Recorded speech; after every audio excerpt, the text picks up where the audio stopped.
இன்றைக்கும் இந்த நாளில் உங்களை பார்க்கறது ரொம்ப சந்தோஷம். கர்த்தர் நல்லவர், என்றும் மாறாதவர். இன்றைக்கும் நம்முடைய வாழ்க்கையில் நன்மைகளை செய்து கொண்டே இருக்கிறார். ஒவ்வொரு நாளும் நல்ல நாளாய் ஆண்டவர் நம்மளுக்கு கொடுத்து கொண்டே இருக்கிறார். இன்றைக்கும் தேவனுடைய நன்மையும் கிருபையும் உங்களை பின்தொடரும். 1 கொரிந்தியர் 6ஆம் அதிகாரம் 19ஆம் வசனத்தில் இப்படி படிக்கிறோம். உங்கள் சரீரமானது நீங்கள் தேவனாலே பெற்றும் உங்களில் தங்கியும் இருக்கிற பரிசுத்த ஆவியானுடைய ஆலயமாக இருக்கிறது என்றும் நீங்கள் உங்களுடையவர்கள் அல்ல என்றும் அறியீர்களா? மல்டி ஸ்பெஷாலிட்டி ஹாஸ்பிட்டல் அப்படின்னு சொல்லி கேள்விப்பட்டிருப்போம். பல சிறப்புகளை கொண்ட மருத்துவமனை.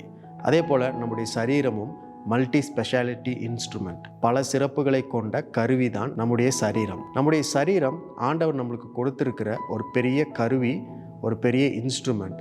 அதை கொண்டு பல காரியங்களை நம்மளால் செய்ய முடியும்.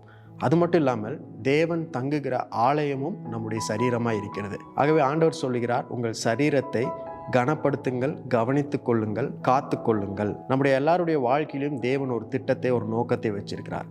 அந்த திட்டத்தையும் நோக்கத்தையும் இந்த உலகத்தில் எப்படி செயல்படுத்துவார்னா, ஆண்டவர் நம்மளுக்கு கிருபையாய் ஆசீர்வாதமாய் கொடுத்திருக்கிற நம்முடைய சரீரத்தின் மூலமாக தான். நம்முடைய சரீரம் ஆவிக்குரிய உலகத்திலையும் செயல்படும், ஆத்துமாவிலும் செயல்படும். அதே போல் சரீர பிரகாரமாக ஃபிசிக்கலாகவும் செயல்படுகிறது தான் நம்முடைய சரீரம். தேவன் நம்முடைய வாழ்க்கையில் கொடுத்திருக்க திட்டத்தை நிறைவேற்றுகிறதே நம்முடைய சரீரத்தின் மூலமாக தான். அது மட்டும் இல்லாமல் இந்த சரீரத்திற்கு அநேக கிரியைகளை, அநேக வேலைகளையும் ஆண்டவர் கொடுத்திருக்கிறார். அப்போ நாளடைவில் என்ன ஆகும்னா, நம்ம கிரியைகளை, வேலைகளை செய்து கொண்டே இருக்கும் பொழுது இந்த சரீரம் சோர்வடையும், சரீரம் டயர்டாயிடும், சரீரம் கொஞ்சம் வீக் ஆயிடும், பழுதாயிடும்.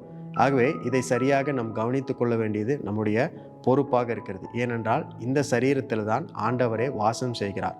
நம்முடைய சரீரம் தான் தேவன் தங்குகிற ஆலயமாக இருக்கிறது. ஆகவே இதுவரைக்கும் நம்முடைய சரீரத்தின் மேலே கவனம் செலுத்தாமல், ரொம்ப ரெஸ்ட் இல்லாமல், நல்ல சாப்பாடு இல்லாமல், ஓய்வு இல்லாமல் பல காரியங்களை நீங்கள் செஞ்சுட்டு இருந்தீங்கன்னா, இன்றைக்கு ஆண்டவர் சொல்கிறார், உங்கள் சரீரம் தேவனுடைய ஆலயம்.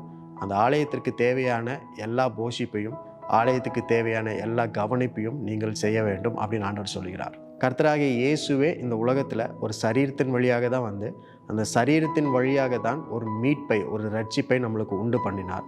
அவருடைய ரத்தம், சரீரம் நம்மளுக்காக கொடுக்கப்பட்டிருக்கிறது.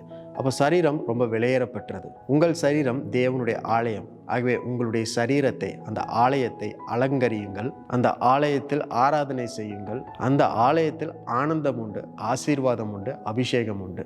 இவைகள் எல்லாமே உங்களுடைய சரீரத்தில் ஆண்டவர் கொடுத்திருக்கிறார். ஆகவே கர்த்தர் கிருபையாய் கொடுத்திருக்கிற அந்த கருவியை கனப்படுத்துங்கள், காத்து கொள்ளுங்கள். தேவனுடைய திட்டம் நிறைவேறும்படிக்கு அந்த கருவியை பயன்படுத்துங்கள்.